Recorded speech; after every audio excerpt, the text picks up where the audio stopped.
Well, Governor Greg Abbott talked property taxes in Manor this afternoon. He's traveling across Texas, highlighting his 5-point plan to overhaul the state's property tax system, saying the actions lawmakers have taken in the past just aren't enough to help homeowners.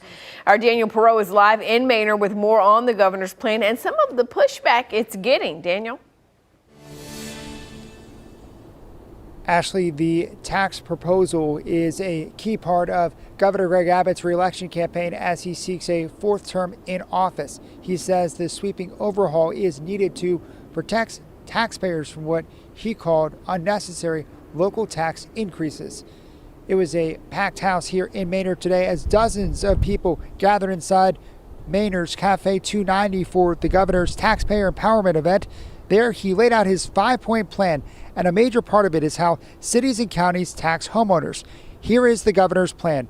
Impose new limits on local government spending. Require 2/3 voter approval to increase property tax rates in order to give voters more of a say.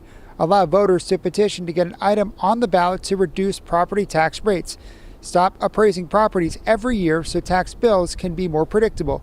And eventually eliminate school M&O property taxes for homeowners and have the state make up the funding difference for districts. Governor Abbott says he believes his plan will keep home prices affordable for Texas families. I defy any Democrat or any Republican to come out against my law that will slash property taxes and look their fellow Texans in the eye and say they are not going to adopt Abbott's plan to reduce and slash property taxes in Texas. Lieutenant Governor Dan Patrick has his own property tax proposal. It's called Operation Double Nickel. He wants to increase the homestead exemption for school property taxes, building on what state lawmakers did in last year's legislative session. He also wants to lower the age for homeowners to get the senior homestead exemption from 65 years old to 55.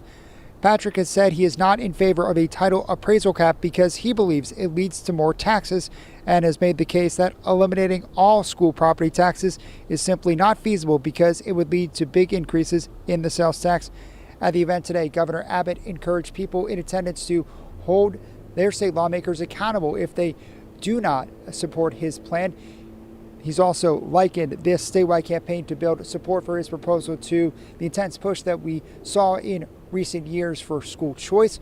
We'll see if he can replicate his success on school choice when it comes to his property tax proposal. Live in Manor, Daniel Perot, KVUE News. A lot hanging in the balance there still, Daniel. Thank you.